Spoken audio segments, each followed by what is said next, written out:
Hello বন্ধুরা, বাংলার স্বাদ চ্যানেলে স্বাগত জানিয়ে আজকে আমি আমার রান্না শুরু করব কুকারে মটন। দেখে নিই কী কী উপকরণ লাগবে। মটন নিয়েছি আমি 1 কেজি। লাগবে স্বাদ মতো নুন, আন্দাজ মতো হলুদ, 1 টেবিল স্পুন শুকনো লঙ্কার গুঁড়ো, লং, এলাচ, দারচিনি, শুকনো লঙ্কা, তেজপাতা, চিনি 1 টেবিল স্পুন, 2টো আলু বড় সাইজের করে কেটে নিয়েছি, আর 2টো টমেটো কুচি, তেল 4 টেবিল স্পুন, আর এরকম বড় সাইজের কাটা পেঁয়াজ নিয়েছি আমি 4টে বড় সাইজ পেঁয়াজ কেটে নিয়েছি, আদা রসুন বাটা 2 টেবিল স্পুন, ধনে পাতা কুচি, সস লাগবে 1 টেবিল স্পুন। তাহলে আমি এগুলো ম্যারিনেট করব, একসাথে সবগুলো মিক্স করব। এই মাংসের সাথে আমি সব দিয়ে দেব। দিয়ে দিচ্ছি হলুদ, চিনি, আন্দাজ মতো নুন,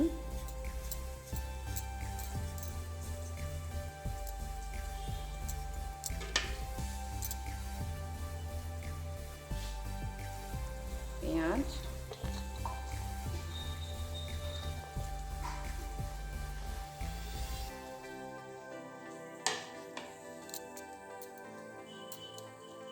আদা রসুন বাটা, এগুলো আমি একসাথে মিশিয়ে নেব। আমার সব উপকরণগুলো দিয়ে ম্যারিনেট করা হয়ে গেছে। এবার আমি এর মধ্যে দিয়ে দেবো 1 কাপ জল। এবার আমি এগুলো সব কুকারে ভরে দেব। আমি কুকারে সব এগুলো ভরে নিয়েছি। এবার আমি দিয়ে দিচ্ছি তেলটা,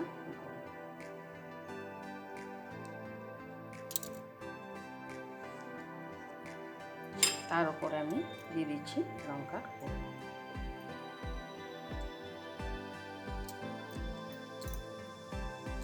এবার আমি কুকারে ঢাকাটা লাগিয়ে দেব।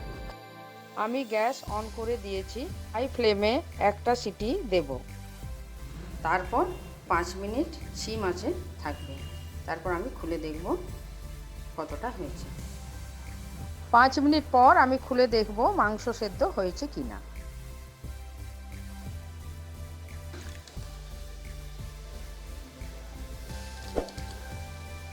হ্যাঁ, মাংস সেদ্ধ হয়ে গেছে। এবার আমি একটা কড়াইয়ে এটা ঢেলে নেব।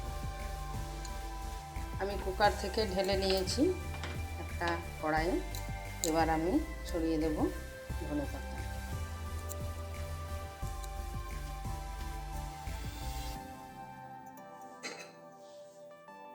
একটু নেড়ে দেব ধনে পাতা দিয়ে।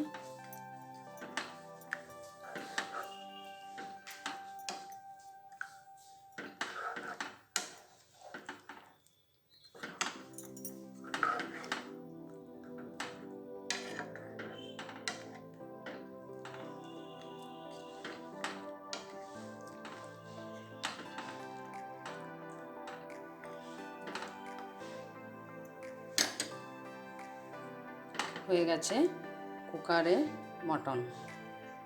এটা ভাত, রুটি, ফ্রাইড রাইস যার সাথেই খাবেন খেতে খুব সুন্দর লাগবে।